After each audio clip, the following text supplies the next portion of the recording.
Hello everyone and welcome back to my channel and welcome back for another YouTube video. Might be having a small glass of something bubbly. Kind of sit down and talk to you all today and have a little bit of a girl talk. Now this is a video that I wanted to film for a really long time. I've asked you guys over on Insta for some questions, probably for the last couple of months, but I feel like I have never accumulated enough questions to do a dedicated video on it, and I finally feel like I've got quite a few. So that is what I'm filming today. I miss filming these videos more than you guys know. They're actually my favourite to film. I feel like they're the most authentic, real, chilled. I'm more myself. I love talking about just like life and problems that we all face, and everyone kind of knows that I like a bit of a ramble. So hopefully this can be more of a current thing. Please sound off in the comments. Let me know what you like, what you don't, what topics you want me to discuss, what's controversial, what you want my opinion on. I do think it's important for us to talk about things that aren't maybe just the standard, and I love doing my hauls. I love talking about fashion, you guys know, but every now and again I do want to have a little bit more of a sit down chilled out chat.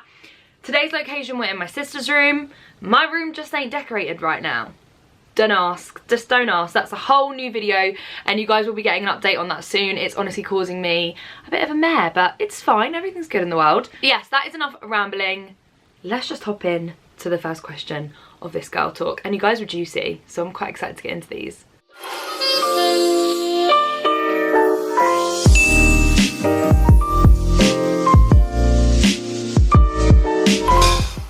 Okay guys, so before I pick my favourite question, if you're not already subscribed, now would be a great time to subscribe.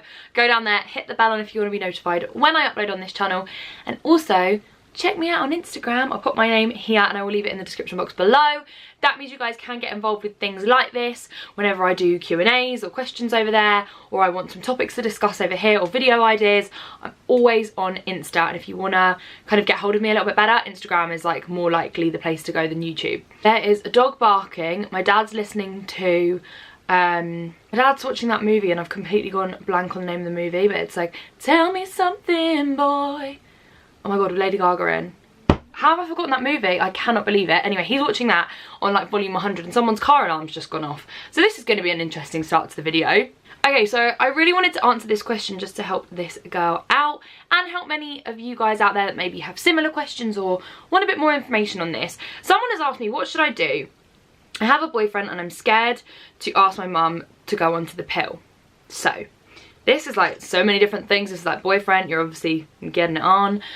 You obviously want to go on the pill for contraception. You're nervous about talking to your mum about it. This is such a multifaceted question. So because I wanted to answer this question really correctly, I actually went and googled this, whether or not you could get access to the pill or contraception if you're under the age of 16, because I know if you're 16 and over you can, and it's confidential, so you can go to your doctor, get whatever contraception it is that you feel necessary for yourself, and it's a confidential thing between you and your doctor.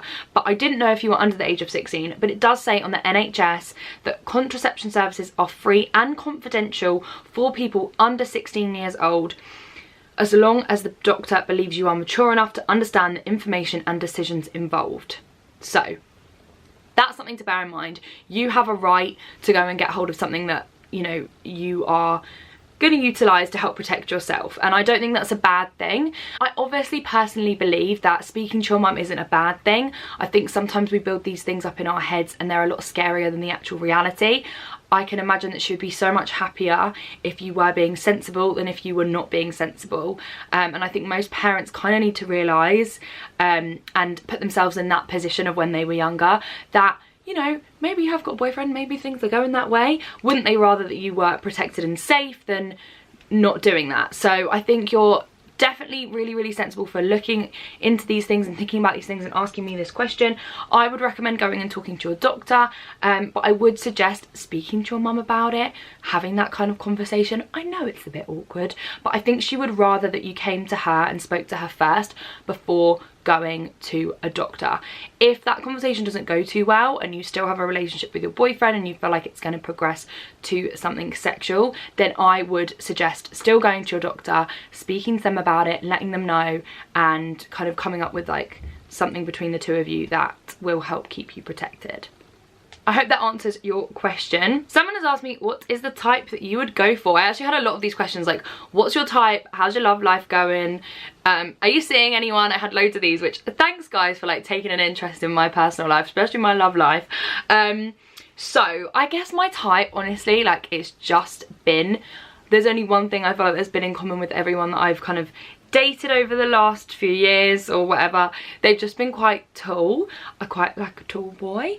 I'm 5'7" and I put on a heel and I'm quite tall, so that's probably my little thing that I quite like. Honestly guys, as the years have gone on, my type gets like wider and wider and broader though. Like I feel like when you're 17 you have like, you know, what I want in a guy and a type, and it's like all particular. Now I'm 23, I've been single for quite a while. I'm not too bothered about a list. I am so much more bothered about really important things. So if they're ambitious is something that I've learned I really like in somebody. I also really like someone that's quite gentlemanly, and also someone that's funny. Like I just want to laugh and like have fun with you, and I think that's kind of one of the most important things. I struggle being a single girl in 2019. Let me know below if you feel the same. I don't have any of the apps. I'm not one for Bumble, Tinder, Hinge. It just doesn't suit me. I have so many friends that have met their boyfriends or girlfriends on there, so literally power to you, but it just isn't working for me, or worked for me. So yeah, I literally meet people like organically, so on Night Out or through someone or something, which I think is okay, but I think is getting harder and harder to do because so many people now meet online that people don't really talk to each other when they hang out. Do you kind of know what I mean? I had a lot of people ask me if I've ever had any plastic surgery, if I've had lip fillers, if I've had Botox, if I've had anything done. I ain't had anything done. I've got my eyelash extensions on, if that counts. But yeah, I've not had any surgery. I'm like so not here though to annihilate other women for choosing that. Like that's their bodies, like bodily autonomy. You do what you want, I think. The only time I get a bit funny about it, I think, is when people promote a really unrealistic idea of beauty that like isn't natural. So maybe when someone, it's a really hard one actually, because I think when it's promoted too much, I think it can be quite toxic. Like when it's continuously perpetuated to a young audience, I think that can be quite dangerous because you're made to feel like it's really normal and that you should have something done. I've been in many a situation where I've literally walked into a room and been like, oh, should I have something? Like I feel like I need something. So I think promoting it too much is just as bad as not promoting it at all. So it's kind of finding that in between. I think not promoting it at all and pretending that you naturally look that way is dangerous, because people will be like, oh my gosh, I don't naturally look like that, she's stunning, she's amazing, when actually it's been like modified. But then I also feel like continuously like doing ads with, you know, lip filler companies and things like that, I'm not a massive fan of if you have a young audience, because I do feel like it does perpetuate like a really dangerous idea of beauty. I don't know, but at the same time, like I also believe like we're all entitled to do whatever we want with our bodies. Like that's such a big thing, particularly as a woman, like ownership of your own body, babe. So I find it quite a difficult subject to kind of debate, and I would never want to like attack another woman for choosing to have surgery or plastic surgery. Like I don't know what it's like to live her life or his life. This is not like a gender thing, but I'm just talking from my experience, which is as a woman. So yeah, I had a couple of these. Have you any advice for those of us who are considering leaving uni? I am so struggling. My heart goes out to you. I'm really sorry that you're struggling. That's one of the worst things, I think, starting university and feeling quote unquote alone. I actually think it's something that needs to be talked about a bit more, because I think most freshers have that feeling for the first like term, but they don't really talk to each other about it. It's really unusual. I think it's because you don't know each other yet, so you don't want to kind of like admit that weakness per se, which it isn't a weakness by the way, but I think we're made to feel like it is, and we're also made to feel like everyone's having such an amazing time and they're going out all the time and they've got all these friends, that like, why do I feel lonely or kind of homesick or a little bit sad, or and no one ever like admits when they're having a down day to one another, so it makes you feel even more alone. So my first thing is, a lot of people might be feeling the same way. That's what you need to kind of differentiate between whether or not this is like a phase or it's like a continued thing. I definitely went through that. I went through that on and off for most of first year, but then I went on to love second and third year. So for me, staying at uni was the best thing, but I know people that left and they feel like that was the best thing for them. I would just say, like, don't make a decision in haste, don't make a decision based on emotion, and wait it out a little bit and see how it is in a few weeks. But if you're really struggling and you really know in your heart of hearts it's not for you, honestly, you can reapply next year, you can go and do an apprenticeship, you can go and do work experience. I have some friends that never went to uni and they're on better paying, higher salary, you know, better jobs than those of us that went and did 3 years of study and ended up in a lot of debt. So trust me when I say uni does not always equal happiness, or doesn't always equal the best jobs, or it doesn't always work like that. So don't feel like if you want to drop out of uni or leave uni that like it's the end of the world. It isn't, trust me. Okay, so this was such a common one that I got in, and it was phrased in loads of different ways. Essentially, body confidence. I've lost loads of weight, but I still feel huge. Help assist out. How do you deal with the pressure from social media to look amazing all the time? Do you ever want to lose weight? Struggling with looking at other influencers, comparing your size with theirs. Honestly, like it goes on and on and on, like how many people I got asking me about body confidence. Now, I have a whole video on this, so I will link it below because it might help some of you out. It's a weird one, I think. I think it's become like such a coined term, which is nothing but good. Obviously, we want to encourage people to feel confident in their own skin, but I do feel like it's like branded around a lot. It's like, I'm feeling body confident, like, woo, yay, go me. And no one ever shows when they're like not feeling body confident. I don't know. It's a really hard one. I'm going to leave 2 videos below. I'm going to leave a swimwear haul video that I did, which shows me probably at my lowest and then me feeling super positive. And I'm going to leave a body confidence kind of like entirety type video, which is like a range of just like how I'm feeling and like me when I'm rambling and in like, you know, my own bubble. Firstly, I never really compare myself. I know this sounds ridiculous. I very rarely compare myself looks wise to other girls on Instagram or YouTube. I do compare myself based on maybe like how much work I'm getting, whether I'm being successful, whether social blade is going green or going red, like, you know, things like that, like worky things, I guess I do compare myself with. And that's a whole other different conversation. Aesthetics, I actually think I don't really compare myself that much. Do not get me wrong, I look at girls on Instagram and I go, I mean, literally today I saw a girl on Instagram, she was in her underwear and she looked amazing. And I showed my mum, I can't remember where we were, and I was just like, we were at the checkout in John Lewis, I was like, look at this girl, and we were like, oh my god. So I do that, but I don't ever let it kind of infiltrate my whole day, just because I've really learned over the last couple of years, that is her, this is me. I will never be her, she will never be me.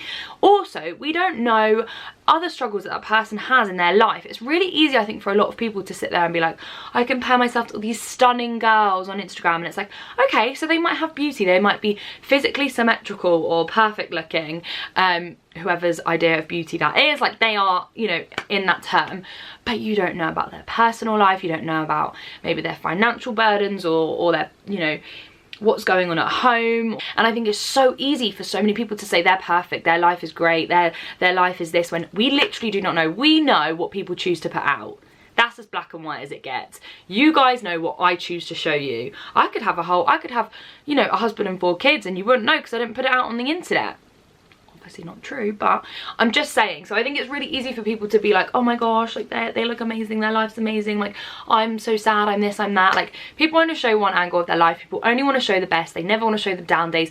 I mean, I never take photos on Instagram of me just waking up in the morning, just purely because I don't think I would like them very much, so I wouldn't want to post them on my feed. Doesn't mean to say that I don't like wake up in the morning with like my hair matted, no makeup on, spots. Like of course I do, like I'm a normal girl, so I don't know. But then I also think it's really difficult that like people expect us sometimes to show all of that, because it's like, well, hang on a minute, just because somebody else feels a certain type of way, it's not my responsibility to then instill a sense of confidence into them. Obviously I want you all to feel confident and like great about yourself and like self-accepting, but I also think like that's not my only role. So it's really, really hard. Let me breathe. Don't get me wrong, guys, I definitely have times when I feel insecure. Don't get me wrong, I definitely have times where I want to lose a few dress sizes. But if I was really serious about it, I'd probably get on and do it than like moaning about it all the time.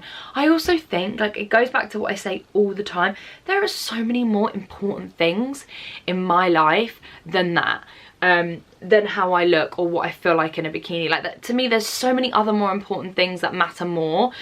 over any of that. And like when you actually strip it down to what it is, it's kind of laughable. Like some people would literally laugh at you if you told them that was your biggest struggle, like, you know, oh, I don't like my hair today. Like someone that's really sick would literally be like, what are you talking about? So I think we need to remind ourselves what we're grateful for in this lifetime. I also think we need to value ourselves on other things outside of our aesthetics. So it's great being like the girl with the best hair, or like the girl with an amazing figure, or whatever it is. But like I also think it's just as equally, if not more great, to be the girl who's super funny, or to be the girl that's super smart in maths, or maybe you know loads of facts in history. That is so important, and I am reminding myself constantly that yeah, it's nice to feel nice and look nice and put on makeup and do my hair and take a cute pic or whatever, but like it's also really important for me to like have other values that are like really important. Like hopefully my friends think I'm loyal, hopefully people want to have maybe an intelligent conversation with me on something random, like I don't know, American politics or something. Or do you know what I mean? Like that's my biggest message that I want you to know, is value yourself on other things outside of your aesthetics, just because I think that's really important. Someone has asked me what is my dream car and what is my current car. So my current car is a Mini Countryman, which I love.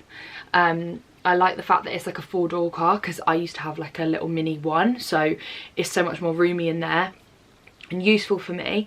But my dream car is a Jeep Wrangler. It has been my dream car probably since I was about like 16 or even younger.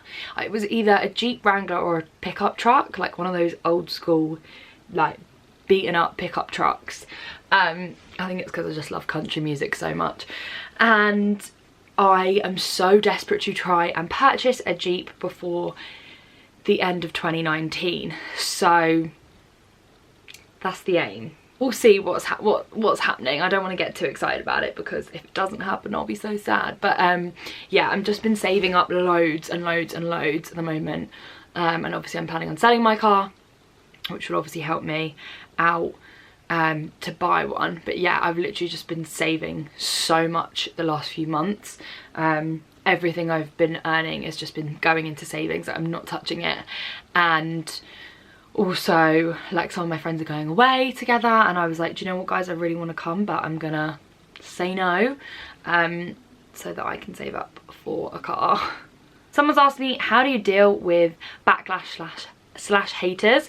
I always differentiate between like backlash and haters, because a lot of the time I think backlash comes when you are doing something wrong, or people that genuinely care about your content are like looking out for you, and I worry about backlash sometimes more than haters, because I feel like backlash is when people that love your videos talk to you in a way like where they can see something isn't right, and I feel like that would hurt me more, those kinds of comments, than the haters comments. Like the haters comments, like, you know, whoever who lives like down the road or whatever wants to like get on behind a keyboard and be like, oh my god, that dress makes you look awful, you look so fat, you look like this, your hair looks that. Like it's kind of water off a duck's back. Like I've always had quite thick skin, even when I was in school, so those kind of comments don't really bother me. The backlash per se, or like when people that collectively love you or love your content feel a certain type of way, or feel upset or hurt in a certain type of way, that would affect me more and upset me more, and I'd be much more willing into looking like why people feel a particular way.